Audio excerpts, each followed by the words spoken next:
आइए देखिए, ये मैं एक किताब पेश कर रहा हूं, अल मुहिब्बुल लदुनिया, और ये हदीस फिर किन किन किताबों में वो भी मैं बयान करूंगा आगे।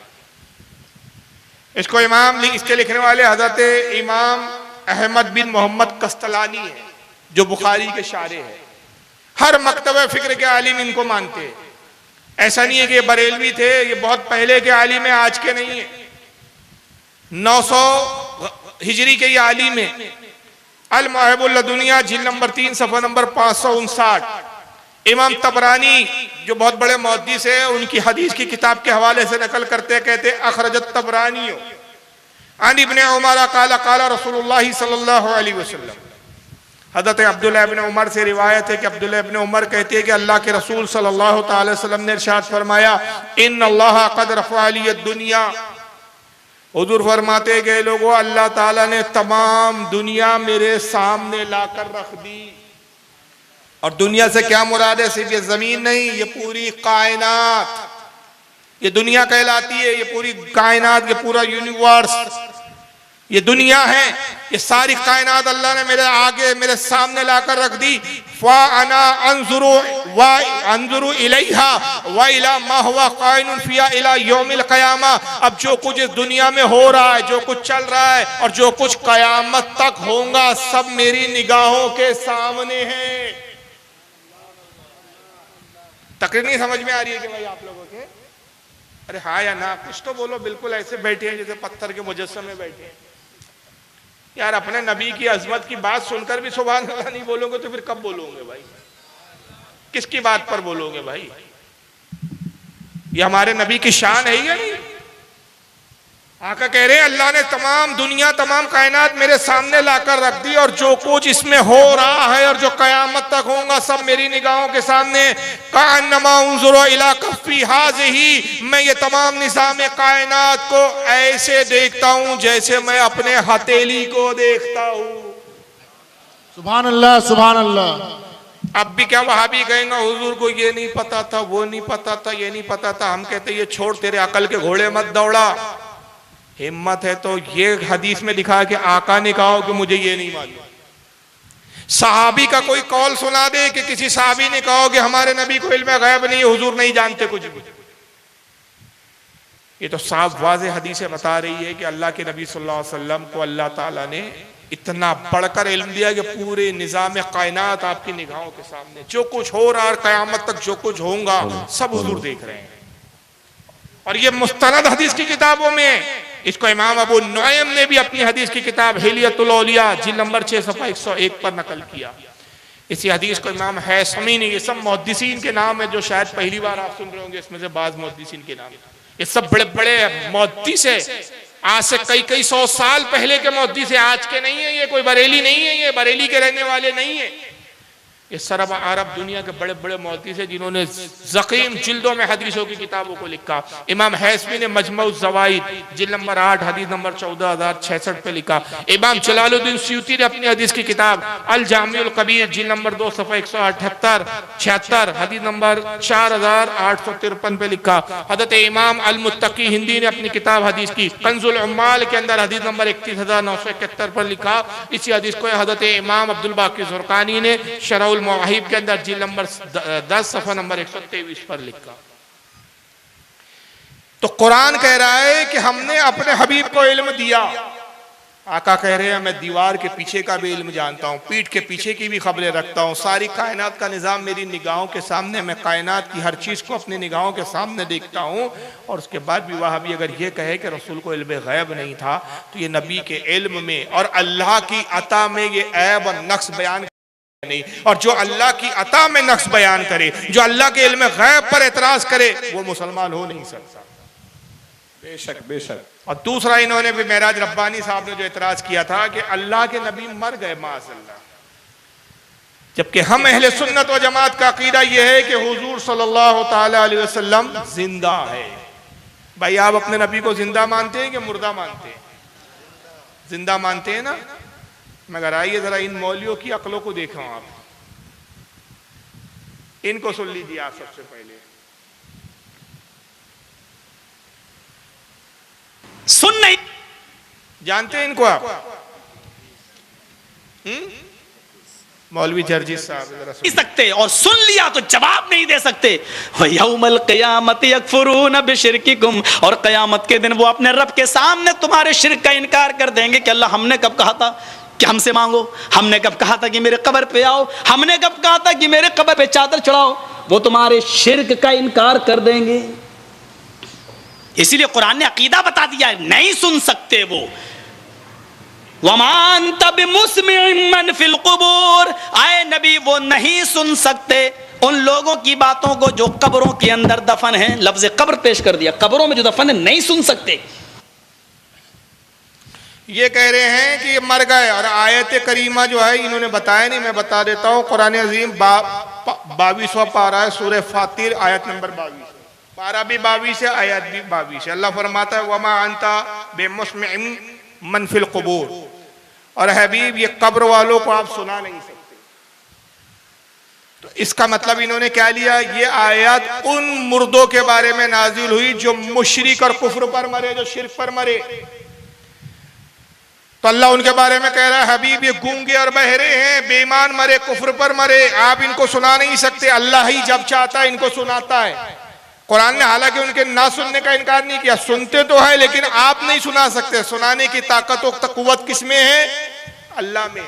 मगर इससे ये मौलवी जी ने अजीब ही नतीजा निकाला, जिसको बोलते हैं मारे घुटना फूटे जी, वलियों पे फिट कर दिया, नबियों पे फिट कर दिया, और कहा कि अंबिया हो चाहे औलिया हो, ये कब्र में मुर्दा है, ये सुन नहीं सकते। कुरान के अंदर फरमा दिया गया। जबकि सारे मुफस्सिरीन मुहद्दिसीन जैसे कि हाफिज इब्न कसीर ये किताब की बेस पर कभी बात नहीं करती, अकल के घोड़ों पे बात करते हैं। और मुनाजरे में इसलिए नहीं बैठते कि मुनाजरे में अकल का घोड़ा नहीं चलता, वहां किताबों की दलीलें चलती है। बेशक बेशक। हाफिज इब्न कसीर ने अपनी तफसीर इब्न कसीर जिल्द नंबर 6 सफ़ा 582 पर, और इसी तरह और दीगर मुफस्सिरीन ने, मैं हाफिज इब्न कसीर का सिर्फ एक हवाला इसलिए दे रहा हूं कि हाफिज इब्न कसीर को ये बहुत मानते हैं ये लोग, देवबंदी भी मानते और नाम नियाद अहले हदीस भी मानते। तो मैं इनकी बात कर रहा हूं कि ये हाफिज इब्न कसीर कहती है कि ये आयत करीमा में जो खिताब है कि कब्र वाले सुनते नहीं है, इससे मुराद वो लोग हैं जो शिर्क और कुफ्र की हालत में मरे। कुफ्फार मुराद है, औलिया नहीं है, मोमिन नहीं है। वरना मोमिनों का हाल क्या है? आपने हदीस नहीं सुनी, मशहूर हदीस कि आका सल्लल्लाहु अलैहि वसल्लम फरमाते हैं कि जब तुम कब्रिस्तान में जाते हो और कब्रिस्तान में मुर्दे को सलाम करते तो मुर्दा तुम्हारा सलाम सुनता भी है और जवाब भी देता है। बेशक बेशक, सुभान अल्लाह। अब आप अपने बस्ती के कब्रिस्तान में जाएं, अब कब्रिस्तान बहुत बड़ा, यहां से लेकर वहां तक कब्रें कब्रें फैली हुई है, कई एकड़ जमीन में कब्रिस्तान फैला हुआ है। आपने यहाँ खड़े होकर कहा अस्सलामु अलैकुम या अहलल कुबूर, ऐ कब्र वालो तुम पर सलाम हो, तो अकीदा यह है कि जो कब्र आपके सामने उस मुर्दे ने ही नहीं सुना, बल्कि वो कब्रिस्तान का जो आखिरी मुर्दा है वो भी सुनता है, वाह, सुभान, जवाब भी देता है। और ये हदीस में आका सल्लल्लाहु अलैहि वसल्लम फरमाते हैं कि वो जवाब देते हैं मगर तुम्हारे कान ऐसे नहीं कि तुम उसको सुन सको। तो ये कयासी गलत है, ये दलील इनकी गलत है। मगर आइए आगे फिर इन्होंने अकल का घोड़ा लाया, दलील तो इनके पास होती नहीं है, अब नबी के मुर्दा साबित करने के लिए अकल का घोड़ा लाया गया। जरा सुनिए। और एक जगह अल्लाह ने सूरह नम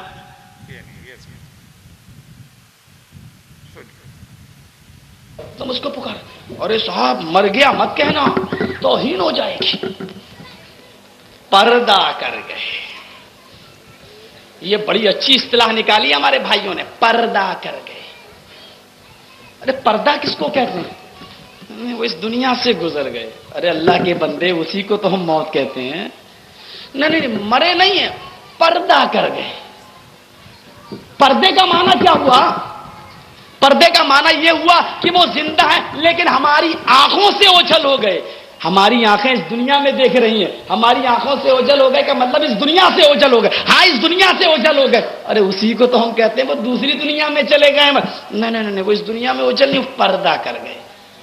तुम कितना ही अच्छा लक़ब ले लो, पर्दा कर गए, जिंदा हैं, बाहयात हैं, पर्दा कर गए, विसाल कर गए, वफात कर गए, कुछ भी कहो, उनको जिंदा साबित करने के लिए कितने ही अच्छे अलकाब से तुम पुकार लो, लेकिन हकीकत यह है कि जनाबे मोहम्मदुर रसूलुल्लाह इस दुनिया में मौजूद नहीं है। अगर है तो मुझे बताओ, अहले हदीस का ये गुनाहगार बंदा मोहम्मदुर रसूलुल्लाह से मिलने के लिए जाएगा, मुझे एड्रेस दो, मुझे पता बताओ कि जिंदा है तो कहां है, किस जगह है, कहां मिलेंगे, मैं जाऊंगा। मैं उनको अपने घर पे बुला के अपना गुलाम नहीं बनाऊंगा कि जब चाहो अपने घर पे बुला लो, जब चाहो 2 बजे बुला लो, मर्जी चाहे तो 12 बजे बुला लो, मर्जी चाहे तो 10 बजे बुला लो। हम उनको अपने घर पे बुलाना गवारा नहीं करेंगे। मेरा घर इस लायक नहीं कि हम आका को बुलाएं। हम उनको अपने घर पे बुलाना गवारा नहीं करेंगे। मेरा घर इस लायक नहीं कि हम आका को बुलाएं। हमें बताओ कि मेरा नबी कहां है, किस जगह है। तुम जाओ या ना जाओ, कम से कम पूरे हिंदुस्तान में भीख मांग के और चंदा करके, पूरे हिंदुस्तान में भीख मांग के और चंदा करके हम जरूर आका से मिलने के लिए जाएंगे। कि बड़े लोगों से मिला जाता है, बड़े लोगों को नौकर बना के अपने घर पे बुलाया नहीं जाता है। बताओ तो सही कि वो कहां है। अजीब जाहिल मौलवी, बड़े लोगों से मिलने जाया जाता है, घर पे बुलाया नहीं जाता। घर पे अगर बुला लिए किसी बड़े को तो वो नौकर हो गया, तो इसकी कौम इसको बुलाती है तो नौकर समझ के बुलाती होगी। मतलब तो यही जी। तो ये इसकी जमात के जितने लोग अपने मौलवियों को दूर दूर से बुलाते होंगे तो आलिम और बुजुर्ग समझ के नहीं बुलाते, नौकर समझ के बुलाते होंगे। और ये सारे मुल्ला नौकर समझ के ही जाते होंगे जी।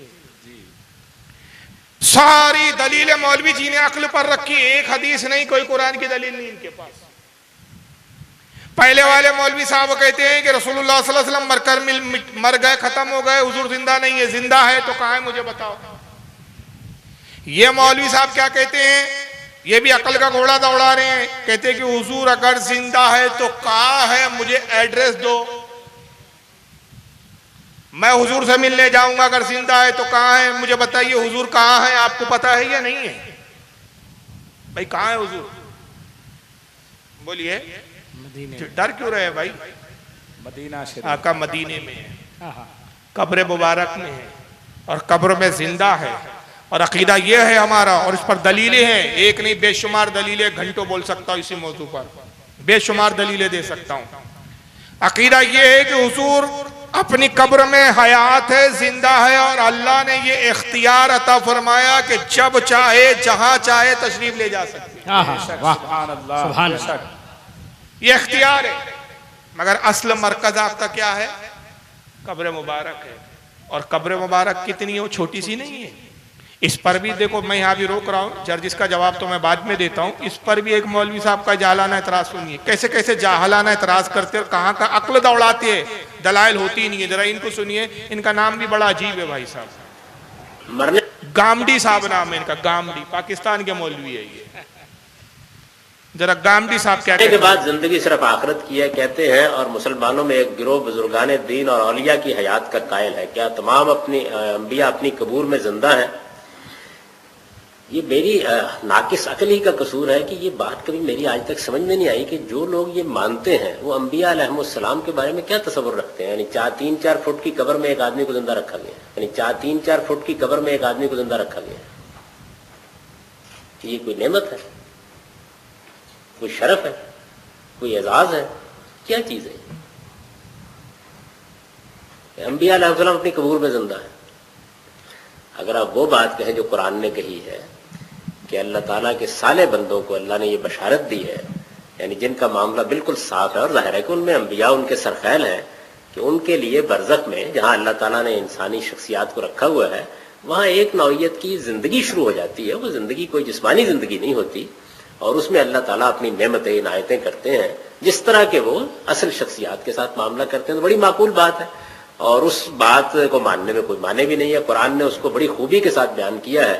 जब लोगों ने कहा कि देखो ये लोग जो है ये तो मर रहे हैं, अब इनको क्या मिलेगा, तो अल्लाह ताला ने कहा कि नहीं, ये लोग जो अल्लाह की राह में अपनी जान दे रहे हैं, इनके बारे में ये ख्याल न करो कि ये मर रहे हैं, ये अल्लाह के यहाँ जिंदा है, और इंदा रब्बिहिम युरज़क़ून, और वहां इनको अल्लाह की नेमतें हासिल हो रही हैं। और मजीद वाज़े कर दिया कि लेकिन उस जिंदगी की नौइयत क्या है, तुम उसको नहीं समझ सकते। ये कहते हैं कि भाई ये मेरे समझ में नहीं आता कि आप कहते हो कब्रों में जिंदा है अंबिया इकराम। भाई आप समझिए मत, अगर आप मुसलमान हैं तो हदीस पर यकीन कीजिए। हमारा ईमान हदीसों पर है, अक्ल पर नहीं है। और जो अक्ल पर ईमान रखते हैं तो वो गुमराह हो जाते हैं। और वो जर्जिस का भी वही हाल है कि उसने अक्ल पर म्यार रखा, अगर हुजूर जिंदा है तो कहाँ है मुझे दिखाओ। अब इसके जवाब में वो बातें आ जाएंगी, इनका भी जवाब आ जाएगा कि शरीयत की और अकीदे की बुनियाद अक्ल पर नहीं होती, अल्लाह रसूल के फरमान पर होती है। जो अल्लाह ने फरमा दिया हमने उस पर ईमान ला लिया। अक्ल पे हम अक्ल की कसौटी पे नहीं इसको देखते। ये कहते हैं कि मैं समझ में नहीं आता ये कैसे हो सकता है कि एक आदमी 3-4 फीट की जगह में जिंदा हो। अजीब जाहिर है, अगर आपने हदीस पढ़ी होती तो जाहलाना इतराज नहीं करते। आका सल्लल्लाहु अलैहि वसल्लम एक आम मोमिन बंदे के बारे में फरमाते हैं कि जब बंदा मोमिन कब्र में जाता है तो उसकी जहां तक निगाह होती है वो निगाह तक उसके लिए कब्र को वसी कर दिया जाता है। सुभान अल्लाह, सुभान अल्लाह। वाह, जब एक आम बंदे की कब्र इतनी वसी हो जाती है तो आका की कब्र कितनी वसी होगी। ये 4 फीट की जमीन समझ रहे हो, अकल का घोड़ा दौड़ा रहे, हदीस नहीं देख रहे हैं वहां पर। तो ये अकल पर मबनी है। वही जर्जिस साहब ने कहा जिंदा है तो कहां है, और हमारा अकीदा है कि हुजूर अपनी कब्र में जिंदा है। और ये अकीदा इसलिए कि ये बात भी हमें आका सल्लल्लाहु अलैहि वसल्लम ने बयान फरमाई है। जैसा कि सही मुस्लिम की हदीस है कि आका सल्लल्लाहु अलैहि वसल्लम फरमाते हैं, इस किताब उस-सलाह के अंदर ये हदीस आई, मरर तो अला कब्र मूसा व कायम युसल्ली, मैं शबे मेराज जब मूसा की कब्र पर आया तो मैंने देखा मूसा अपनी कब्र में खड़े हैं और नमाज पढ़ रहे हैं। वाह वाह, सुभान अल्लाह। और यह हदीस किस किताब में? सही मुस्लिम में, जिसका इनकार नहीं किया जा सकता। हुजूर कहते हैं मूसा को मैंने कब्र में देखा, जिंदा देखा, खड़े होकर नमाज पढ़ते हुए। दूसरी हदीस में आप फरमाते हैं, ये भी सहीउल अस्नाद हदीस है और उस पर तो बहुत सारे इमामों ने बाकायदा रसाले और किताबें लिखी। इस हदीस की सनदों पर बहसे की, गुफ्तगू की। इमाम बहकी ने हयातुल अंबिया नाम की पूरा इस पर एक रिसाला लिखा। इमाम जलालुद्दीन सयूती ने इस पर के रिसाला लिखा। मुतअद्दिद उलमा ने इस हदीस को बयान किया और सब ने कहा कि इसकी हदीस की सेहत जो है वो सही है। आका फरमाते अल अंबिया अहयाउन फी कुबूरिहिम युसल्लून, अंबिया अपनी कब्र में जिंदा है और नमाज पढ़ते हैं। वाह वाह, सुभान अल्लाह। हर नबी अपनी कब्र में जिंदा और नमाज पढ़ते हैं। मगर क्या किया जाए कि इनका दावा हदीस मानने का है, लेकिन अकीदे की बुनियाद इनकी अपने नाकिस अक्ल पर है। तो मौलवी जर्जिस कहते हैं कि हुजूर कहाँ है, मुझे एड्रेस दो। तो इन जाहिल साहब को अभी तक पता ही नहीं चला कि हुजूर कहाँ है। भाई हम एड्रेस देते हैं मदीने में, मुझे दिखाओ, अगर हुजूर जिंदा है तो मुझे दिखाओ, मुलाकात करवाओ। तो सवाल ये पैदा होता है जो चीज नजर ना आए तो क्या इससे ये साबित होता है कि वो नहीं है? भाई फरिश्ते है या नहीं नजर आते? ये हवा चल रही है, एहसास हो रहा है मगर हवा नजर आती है। अल्लाह है मगर नजर आता है। कल कोई मुशरिक और काफिर खड़े हो जाए और कहे मौलवी जर्जिस अल्लाह है, हाँ है। जिंदा है, हाँ जिंदा है। तुम्हारे कुरान में अल्लाह कहता है वह हुवा हय्युल कय्यूम, वो जिंदा है और दूसरों को जिंदगी देता है। अल्लाह अपने बारे में भी कहता है कि वो जिंदा है। जब तुम्हारा रब जिंदा है और दूसरों को जिंदगी अता करता है, मुझे अल्लाह का एड्रेस दो, पता बताओ, मैं अल्लाह से मिलकर आऊंगा जी। इसका बाप भी एड्रेस नहीं दे सकता, जवाब नहीं। वाह वाह। मगर ये तो मानना पड़ेगा कि अल्लाह है। फरिश्ते आका कहते उस घर में रहमत के फरिश्ते नहीं आते जिस घर में कुत्ता या तस्वीर हो। पता चला मोमिनों के घर में फरिश्ते रहमत के होते हैं मगर नजर। कुरान अजीम कहता है शबे बारात में कसीर फरिश्ते नाजिल होते हैं, मोमिनों को सलाम करते हैं। मगर आज तक किसी मोमिन ने कहा कि भाई मुझे फरिश्ता मिला और सलाम करा। सूरह कद्र के अंदर अल्लाह फरमाता है तनज़्ज़लुल मलाइकतु वर्रूह, फरिश्ते इस रात इसमें नाजिल होते हैं। सलामुन हिय हत्ता मतलाइल फज्र, और मोमिनों को सलाम कहते हैं यहाँ तक कि फज्र तुलू हो जाए। फज्र तक, ये मगरिब से लेकर फज्र तक फरिश्तों के सलाम का सिलसिला चलता है। मगर आज तक किसी शब्र कद्र में किसी को फरिश्ता नजर सामाईन हजरात, एमआर सीरीज की जानिब से ये प्रोग्राम आपकी खिदमत में पेश किया जा रहा है। और अगर तुम कहो कि जब तक हमें नजर नहीं आएगा हम मानेंगे नहीं, तो कल अगर जर्जिस मिल जाए, इस इलाके में आ जाए, तो गला दबा देना उसका। और जब गला दबाने लगो तो वो चीखने लगे कि भाई मैं मर रहा हूं। तो कहना अब तुम मर कैसे सकते हो, मलकुल मौत तो हमें नजर ही नहीं आ रहे। कहाँ है मलकुल मौत? जी जी मलकुल मौत तो दिख ही नहीं रहे, हमें बताओ कहाँ है मलकुल मौत, हमें तो नजर नहीं आ रहे। क्या कहना है, माशाल्लाह। अजीब जाहलत है भाई। क्या हर चीज अक्ल पे मानोगे? सही बुखारी की हदीस है कि आका सल्लल्लाहु ताला अलैहि वसल्लम फरमाते हैं, साहबा ने अर्ज किया अल्लाह के नबी गर्मी क्यों बढ़ती है, सर्दी क्यों बढ़ती है? आका ने फरमाया जब जहन्नम सांस छोड़ता है तो गर्मी बढ़ती है, जब जहन्नम सांस खींचता है तो ठंडी होती है। ये हमारा अकीदा है, सही बुखारी की हदीस है। क्या आज की मौजूदा मॉडर्न साइंस इसको तस्लीम करती है? तो हर चीज अकल पे परखी। कब्र में सवाब भी होता है, कब्र में अजाब भी होता है, कब्र में राहत भी है, कब्र में जन्नत की खिड़की भी खोली जाती है, कब्र में गुनाहगार के लिए जहन्नम की खिड़की खोली जाती है। हमारा अकीदा है। मगर आज तक किसी कब्र में आपने कोई ऐसी खिड़की देखी?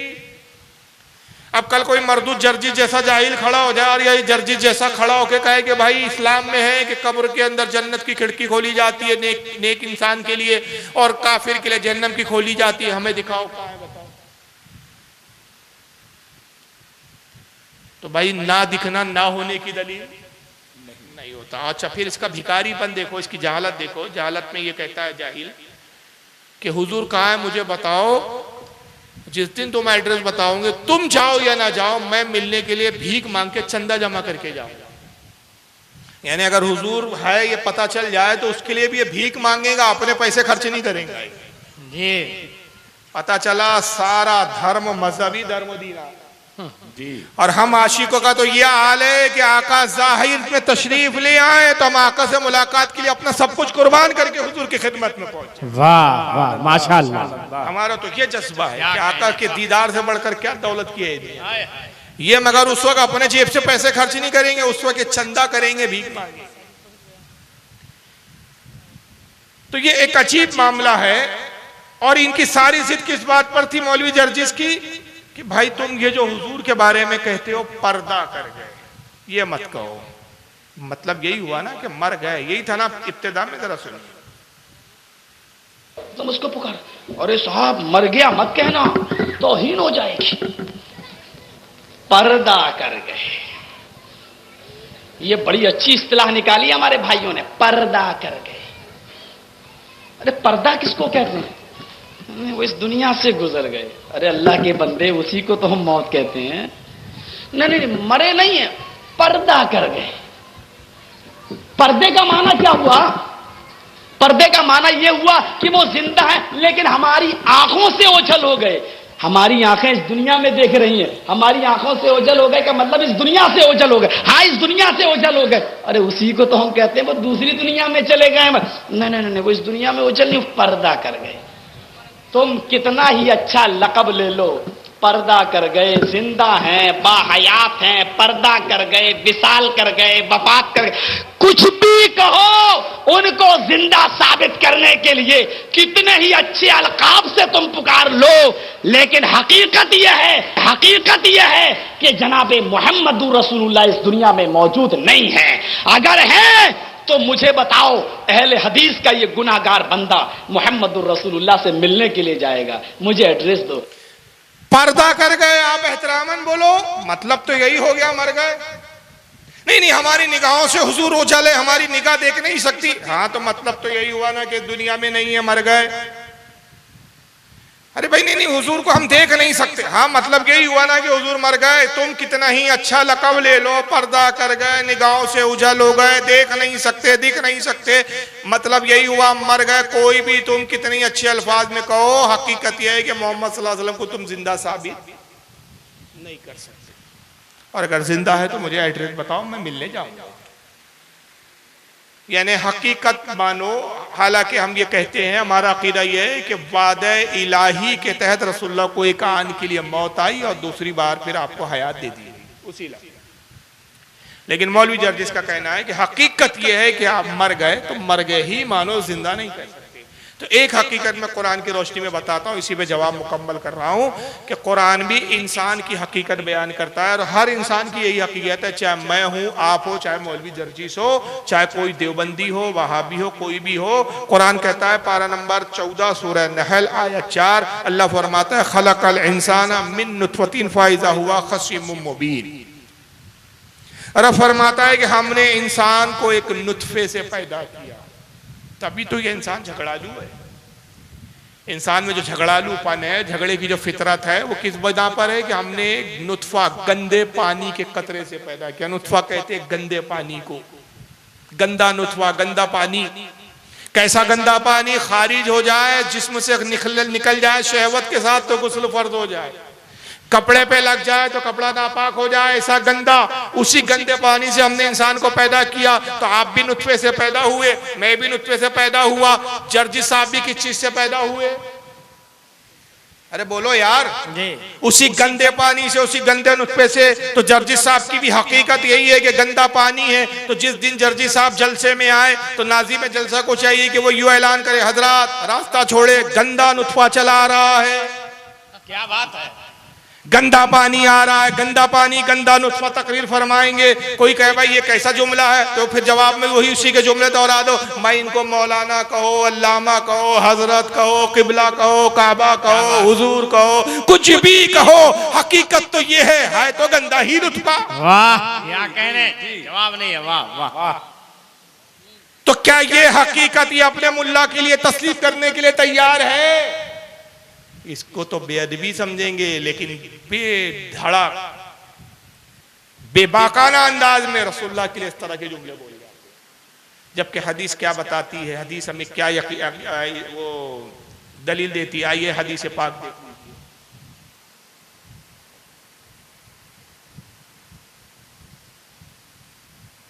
एक ही हदीस पर मैं इक्तिफा कर रहा हूं, वरना इस पर तो हदीस बहुत सारी है। ये सुनाने इब्ने माजा है हदीस की किताब, आपकी निगाहों के सामने। सियाह सित्ता में शामिल है किताब, हदीस नंबर 1637, जिक्र वफाती व दफनही, किताबुल जनाइज की हदीस है, हदीस नंबर 1637। अन अबी दरदा रदियल्लाहु ताला अन्हु काला काला रसूलुल्लाह सल्लल्लाहु अलैहि वसल्लम। हज़रत अबू दरदा साहब की रसूल से रिवायत है, कहते हैं कि अल्लाह के रसूल सल्लल्लाहु अलैहि वसल्लम ने इरशाद फरमाया, अक्सरुस सलाता अलैया यौमुल जुमा। आका ने कहा, लोगों जुमे के दिन कसरत से मुझ पर दुरूद शरीफ पढ़ो। फ़इन्नहु मशहुदुन तशहुदुल मलाइका, इसलिए कि जुमे के दिन बड़ी कसरत के साथ फरिश्ते मेरी बारगाह में हाजिर होते हैं। वाह, सुभान अल्लाह। और ये फरिश्ते कितने आते हैं रोजाना? सुनाने दारमी में इमाम दारमी, जो इमाम बुखारी इमाम मुस्लिम के उस्ताद है, वो नकल करते हैं कि सुबह 70,000 आते हैं, शाम में 70,000, 1,40,000 फरिश्ते रोजाना आते हैं। सुभान अल्लाह। और एक फरिश्ता जो हुजूर के रोजे पर एक बार हाजिर हो जाता होता है, कयामत तक दोबारा आना उसको नसीब नहीं होगा। मगर जुमे में यह तादाद दुगनी हो जाती है। हुजूर फरमाते हैं, जुमे में मुझ पर खूब दरूद पढ़ो, कसरत के साथ दरूद पढ़ो, इसलिए कि जुमे के दिन फरिश्ते मेरी बारगाह में बड़ी तादाद में आते। फ़इन्ना अहदन लन युसल्लिया अलैया इल्ला उरिदत अलैया सलातुहु हत्ता यफरगा मिनहा। जब तुम में से कोई मुझ पर दरूद पढ़ता है, वो फरिश्ते तुम्हारा दरूद मुझ तक पहुंचाते रहते हैं। उस दरूद को मैं सुनता हूं और जवाब भी देता हूं, यहां तक कि पढ़ने वाला खुद ही फारिग हो जाए। वाह वाह, सुभान अल्लाह। जब हुजूर जिंदा नहीं है तो ये दरूद पहुंचाया किसको जाता है? जब हुजूर कब्र में जिंदा नहीं है तो ये फरिश्ते क्या कब्र की मिट्टी देखने आते? जी, हदीस तो बता रही है कि आका ने पहले ही वो इरशाद फरमा दिया कि मैं कब्र में जिंदा रहूंगा। अंबिया कब्र में जिंदा होते हैं, फरिश्ते ज़ियारत के लिए आएंगे, और तुम में से जब कोई दुरूद पढ़ता है, वो दुरूद फरिश्ते मुझ तक पहुंचाते हैं। काला कुल तो बअदल मौत। अबू दरदा कहते हैं कि हमने अर्ज किया अल्लाह के रसूल से, अल्लाह के रसूल अभी आप जिंदा है तो दुरूद सुनते, क्या मौत के बाद भी आप दुरूद समात फरमाएंगे? काला व बअदल मौत। आका ने फरमाया, हाँ हाँ, मौत के बाद भी मैं तुम्हारा दुरूद सुनूंगा। इन्नल्लाह हर्रमा अलल अर्दी अन तक़ूल अज़्ज़ादल अंबियाई अलैहिमुस्सलाम फ़नबियुल्लाहि हय्युन युरज़क़। इसलिए कि अंबिया, बेशक अल्लाह ने जमीन पर हराम किया कि जमीन नबियों के जिस्मों को खाए। नबी अपनी कब्रों में जिंदा होते हैं और उनको अल्लाह की तरफ से रिस्क भी दिया जाता है। हाय हाय, वाह वाह, सुभान अल्लाह, सुभान अल्लाह। और ये माशाअल्लाह। हदीस बिल्कुल सही है, इस पर किसी का इख्तिलाफ नहीं। बेशक हत्ता के वहाबी गैर मुकल्लिदों के बहुत बड़े इस सदी के मौलवी गुजरे, आलिम गुजरे, शेख नासरुद्दीन अलबानी, उसने तक कहा कि हदीस सही है। मुल्ला अली कारी कहते हैं कि इसके बहुत ज्यादा तुरुक है, बहुत तरीकों से और बहुत रावियों से हदीस आई, तो ये हदीस भी ज़ईफ नहीं है। एक हदीस मैं कहता हूँ हुजूर की हयात पर काफी है, वरना हदीसों के तो फिर बहुत अंबार है हमारे पास। अब मगर तस्वीर का एक दूसरा पहलू देख लिया।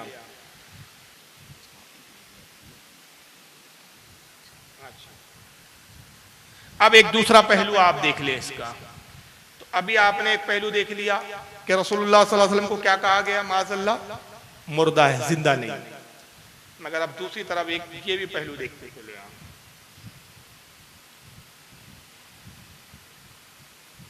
ये एक किताब है, ये मेरे सामने टेबल पर है और स्क्रीन पर मैं आपको नजर दिखा रहा हूं। किताब का नाम है अल बराहिनुल कातिया। क्या है किताब का नाम?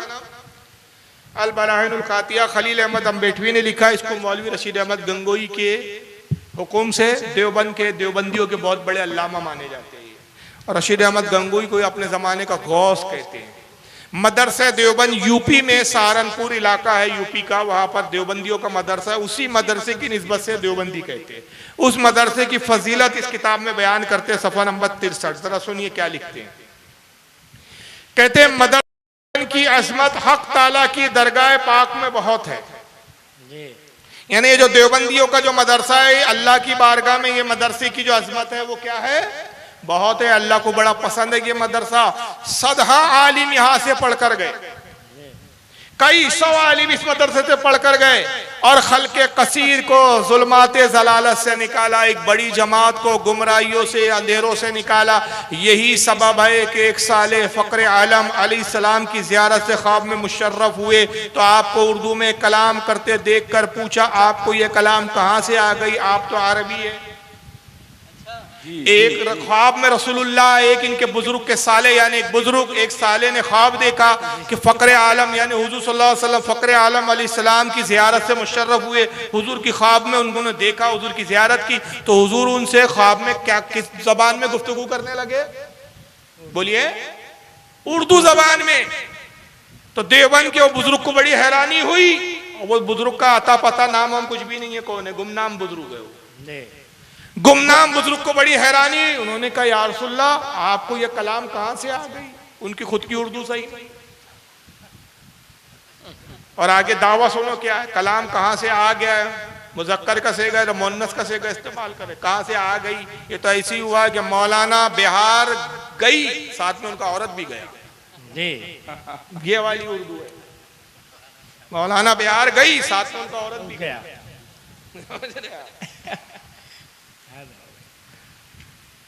तो हुजूर ने उर्दू में जब गुफ्तगू की तो उनको वो साले आदमी जो थे, बुजुर्ग थे जो देवबंद के, उनको बड़ी हैरान हुई। उन्होंने कहा या रसूलल्लाह आप तो अरबी हैं, अरबी बोलते हैं, आपकी ज़बान तो अरबी है, आपको ये कलाम कहाँ से आ गई, ये उर्दू कहाँ से आ गई आपको। फरमाया, तो रसूल ने जवाब में कहा कि जब से उलमाए मदरसे देवबंद से हमारा मामला हुआ हमको ये ज़बान आ गई। सुभान अल्लाह, इससे रुतबा इस मदरसे का मालूम। यानी अपने फटीचर मदरसे की तारीफ बयान करने के लिए एक झूठा तौहीन आमेज़ ख्वाब गढ़ दिया।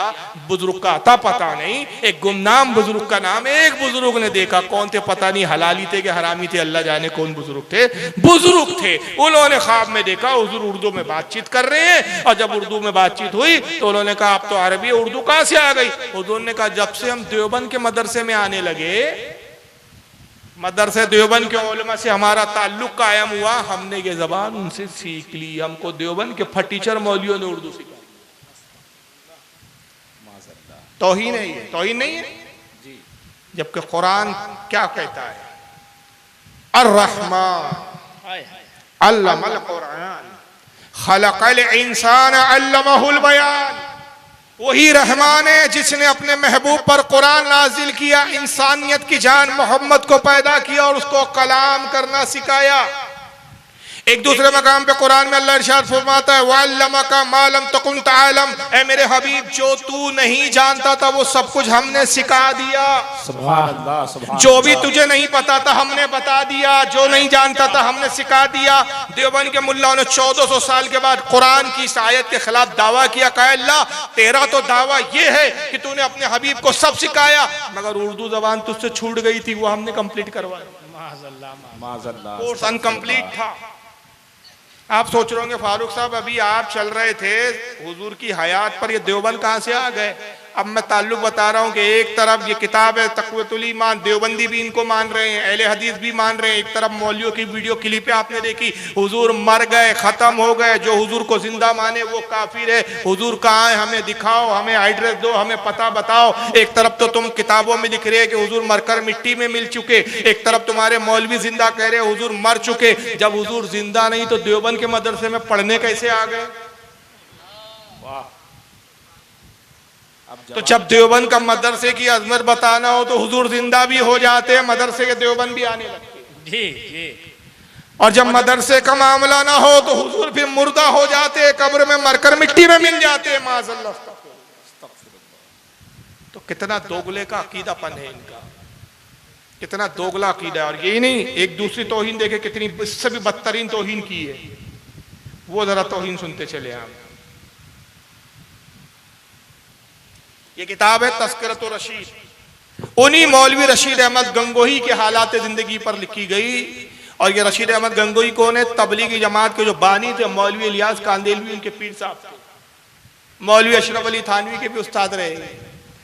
इनके हालात पर मौलाना मोहम्मद आशिक इलाही मिल्ठी जो उनके शागिर्द और खलीफा, उसने किताब लिखी, जिल्द नंबर इसकी 1 है, सफ़ा नंबर 46 पर। जरा देखिए क्या लिखते हैं।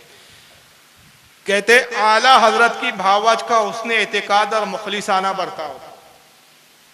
अब आप चौंक गए होंगे, ये आला हजरत किसकी बात हो रही है? ये कौन से आला हजरत है? ये बरेली के आला हजरत नहीं है भाई साहब, ये हमारे इमाम अहमद रजा वाले आला हजरत नहीं है, देवबंदियों के भी आला हजरत है। मगर जब मक्कारी पे आ जाए तो कौम को गुमराह करने निकलेंगे तो कहेंगे भाई हुजूर को तो हजरत कहते हो, ईसा को हजरत कहते हो, मूसा को हजरत कहते हो, बड़े बड़े नबियों को हजरत कहते हो, बरेली के मौलाना को आला हजरत कहते हो। मगर इनके देवबंद में भी आला हजरत है। ये आला हजरत है हाजी इमदादुल्लाह महाजिर मक्की। और हाजी इमदादुल्लाह महाजिर मक्की कौन है? रशीद अहमद गंगोही, अशरफ अली थानवी, कासिम नाना तवी के पीर साहब है, खलील अहमद अम्बेटवी के पीर साहब है। जितने देवबंद के बड़े मशहूर मारूफ जितने मौलवी उन सब के पीर है। नाम है हाजी इमदादुल्लाह, लेकिन उनको बड़े प्यार से ये सारे देवबंदी आला हजरत कहते थे। उनकी तारीफ बयान कर रहे आला हजरत का मकाम क्या था, आला हजरत का दर्जा क्या था, और हमारे देवबंद के मुल्लाओं का मकाम क्या था। कहते उनकी जो भावज थी आला हजरत की, यानी हाजी इमदादुल्लाह की जो भाभी थी, वो बड़ी अच्छी औरत थी। उनका हुस्न एतिकाद था, मुखलिसाना बर्ताव था, मेहमानों का खाना खुद पकाती थी। हाजी इमदादुल्लाह क्या, जब कोई मेहमान बनकर आता कोई मौलवी, तो वो खाना खुद बनाती थी और किसी मेहमान के ना वक्त आने से कभी तंग दिल ना होती थी। किसी भी वक्त कोई भी मेहमान आ जाए तो वो बुरा नहीं मानती थी दिल में, बड़ी खुश अखलाक थी। एक दिन आला हजरत ने ख्वाब देखा, यानी हाजी इमदादुल्लाह ने ख्वाब देखा कि आपकी भावज आपके मेहमानों का खाना पका रही है, कि जनाब रसूल मकबूल सल्लल्लाहु अलैहि वसल्लम तशरीफ लाए और आपकी भावत से फरमाया कि उठ, तो इस काबिल नहीं कि इमदादुल्लाह के मेहमानों का खाना पकाए, उसके मेहमान उलमा हैं, उसके मेहमानों का खाना मैं पकाऊंगा। माज़अल्लाह, माज़अल्लाह। अपने देवबंद के मौलियों की अजमत बतानी चाहिए तो हुजूर को बावर्ची बना दिया, हुजूर को जिंदा भी बता दिया। मदीने से हिंदुस्तान आके देवबंद के फटीचर इन फटीचर मौलियों का खाना बना रहे। हुजूर आए और उनकी भावत हाजी इमदादुल्लाह से कहा, कैसे कहा उनकी भावत से हाजी इमदादुल्लाह साहब की, क्यों तो इस काबिल नहीं कि हाजी इमदादुल्लाह के मेहमानों का खाना पकाए। हाजी इमदादुल्लाह के मेहमान बड़े बड़े उलमा है देवबंद के, उठ उठ उठ, तो इस काबिल नहीं, उनके मेहमानों का खाना मैं खुद पकाऊंगा। मैं सिर्फ एक जुमला पूछता हूं आपसे, खुद आप इस बदतमीजी और तौहीन को समझ लेंगे। अगर आज जाहिरी तौर पर फारूक आजम हयात होते, फारूक आजम का किरदार सामने रखे, जहन में रखे उनकी शख्सियत को। और फारूक आजम के सामने कोई कहता है कि भाई हमारे मदरसे के उलमा का मकाम यह है कि रसूलुल्लाह उनका खाना पकाने आए, तो फारूक आजम क्या करते बताइए? गले लगाते, हाथ चूमते, क्या करते भाई? सर कलम कर देते। सोचो यार, भाई साहबा का तो ये आलम था कि गालिबन हजरत हुज़ैफा थे, एक मरतबा सरकार ऊँटनी पे सवार है और वो हजरत हुज़ैफा ऊँटनी की लगाम पकड़ के आगे आगे चल रहे, और रास्ते में अब्दुल्ला इब्ने उबई मुनाफिक आ गया, उसने ऊँटनी को रुकवाया और हुजूर से गुफ्तगू करने लगा। हुजूर ऊँटनी पे खड़े सवार हैं और ऊँटनी पे आप बैठे बैठे उससे गुफ्तगू करने लगे। अब्दुल्ला इब्ने उबई जो था मदीने का बड़ा रईस और अमीर और कबीर आदमी था और मुनाफिक था, तभी ऊँटनी ने पेशाब कर दिया। तो उसने क्या किया, बदबख्त ने, ऊँटनी ने जैसी पेशाब किया तो थोड़ा पीछे हटा और अपने रुमाल को नाक पे रख लिया ताकि ऊँटनी के उस पेशाब की बदबू ना आए। हजरत हुज़ैफा ने देखा, जलाल में आए और सीने पे एक घूसा मारा तो का खबीस, तेरी क्या मजाल के तू रसूलुल्लाह की ऊँटनी के पेशाब की बदबू को की मतलब समझ के नाक पे कपड़ा रखता है, हुजूर की ऊँटनी की तौहीन करता है। खुदा की कसम तुम मुनाफिक है, हुजूर के ऊँटनी का पेशाब भी तुझसे बेहतर है। सुभान अल्लाह, सुभान अल्लाह। तो नबी की ऊँटनी के पेशाब की भी बराबरी नहीं। तेरी हिम्मत कैसे हुई कि तूने कपड़ा रखा? इसको भी साहबा तौहीन समझते। हजरत इमाम अबू यूसुफ रहमतुल्लाह अलैह हारून रशीद की दावत पर तशरीफ ले गए। खलीफा हारून रशीद ने दावत किया, खाने में लौकी आ गई। आप क्या भी लौकी बोलते हैं ना उसको? कद्दू बोलते हैं, लंबी सी नहीं होती है वो, हमारे उसको लौकी बोलते हैं, लौकी शरीफ। सरकार को लौकी बहुत पसंद है। हजरत अनस कहते हैं कि मैं हुजूर को दावत देता और मैं लौकी पकाता, रसूलुल्लाह प्लेट में उसको तलाश करते थे। सुभान अल्लाह, इतनी पसंद थी लौकी और उसके फायदे भी बहुत है साइंटिफिक। जब आई तो हारून रशीद ने कहा, हुजूर मैंने सुना है कि रसूलुल्लाह को लौकी बड़ी पसंद थी। हजरत इमाम अबू यूसुफ ने फरमाया, हाँ तुमने सही सुना, रसूलुल्लाह को लौकी बड़ी पसंद थी। तभी एक बदबख्त सामने बैठा हुआ था, उसकी जबान से निकल गया, उसने कहा लौकी मुझे पसंद नहीं। बस जैसे इमाम अबू यूसुफ ने सुना, इमाम अबू यूसुफ कौन थे? इमाम अबू हनीफा के शागिर्द थे। तलवार निकाली, उसकी गर्दन पे रखा, फरमाया फौरन तौबा कर, खुदा की कसम अगर तूने तौबा नहीं की मैं तुझे कत्ल कर दूंगा। इसलिए कि जब मैंने कहा हुजूर को ये पसंद थी और तूने इसके जवाब में फौरन कहा कि मुझे पसंद नहीं है, जो हुजूर की पसंद का इनकार करे मेरे नजदीक वो काफिर है। बेशक बेशक, ये हमारे इमामों का किरदार था, इतनी सी भी तौहीन बर्दाश्त नहीं करते थे। फारूक आजम के सामने कोई कहता है कि रसूल आए और हमारा खाना बना कर गए, क्या करते फारूक आजम? तलवार रहते, सर कलम करते, कहते खबीस हम तो रसूल को अपना आका और मौला समझते हैं, तुमने हुजूर को माज़अल्लाह बावर्ची बना दिया। मगर देवबंद के मुल्लाओं की आदत है कि ये गुस्ताखी कबूल करके मान कर तौबा नहीं करते, तावीलें करते। पाकिस्तान का एक मौलवी इलियास घुम्मर, उसने तावील की और उसने एक तावील ये की, जब मैंने एक जगह बम्बई में पहले खिताब किया था बहुत साल पहले, ये वीडियो जब बहुत वायरल हुई, बहुत आम हुई, उस तकरीर का नाम था तबलीगी जमात का पैगाम। वो जवाब देते हुए कहता है कि भाई इस इबारत में तो कोई गुस्ताखी नहीं है, बल्कि हुजूर की मोहब्बत जाहिर होती है देवबंद के उलमा से, इसलिए कि देवबंद के उलमा रसूलुल्लाह के लिए तो बच्चों की तरह है, हुजूर के बच्चों की मानींद है। हुजूर तो सबसे बड़े और आला और अफजल है। हुजूर ने बच्चा समझ के बतौर शफकत, बतौर मेहरबानी अगर कुछ काम कर दिया तो इससे हुजूर कोई नौकर और बावर्ची थोड़ी हो गया। मिसाल देते हुए कहता है कि घर में अगर माँ ना हो तो बाज़ औकात बाप बच्चों का काम कर देता है, खाना बना लेता है। छोटे बच्चे पेशाब पाखाना कर लिया, बाप पेशाब पाखाना धुला देता है, तो क्या इससे वो भंगी हो जाता है? क्या इससे वो नौकर बन जाता है? भाई बाप की शफकत है, छोटों का काम बाप कर देता है, बड़े छोटों का काम कर देते हैं मोहब्बत और शफकत में, इससे कोई नौकर और बावर्ची तो नहीं हो जाते। तो हमारे उलमा देवबंद भी बच्चों की तरह है रसूल के लिए, हुजूर ने बतौर शफकत आके खाना बना दिया, तो इसमें कहां से तौहीन हो गई? तो मैंने उसका जवाब दिया, फिर उसका जवाब अब तक नहीं आया। मैंने कहा अगर ये उसूल है तुम्हारे यहाँ कि बड़ा छोटे का काम कर दे तो इससे तौहीन नहीं होती, तो भाई मैं भी छोटा हूं और आपके उलमा मेरे सामने बड़े हैं, तो ख्वाब आप ही को थोड़ी दिखते हैं, ख्वाब तो मुझे भी दिखाई। अब वो ख्वाब मैं बयान करता हूँ, अब उसको तौहीन ना समझना। मैंने ख्वाब ये देखा कि मेरे घर का नौकर मेरा पाखाना साफ करने निकला, और जैसे पखाना साफ करना चाहता था कि तभी देखा कि मौलवी अशरफ अली थानवी और मौलवी रशीद अहमद गंगोही आए, साथ में मौलवी कासिम नाना तवी थी, एक के पास ब्रश था, एक के पास बाल्टी भर पानी था, एक के पास फिनाइल था, और तीनों ने मिलकर मेरे नौकर को डांटा। और नौकर को डांट के कहा, फारूक रज़वी इस दौर के बहुत बड़े आलिम हैं, तेरी क्या मजाल कि तू उनका पखाना साफ करे, हट हम उनका पखाना खुद साफ करेंगे। और तीनों ने मेरा पखाना साफ किया। अब इससे कोई भंगी थोड़ी हो गए, वो बड़े थे, वो छोटे का काम करके चले। वाह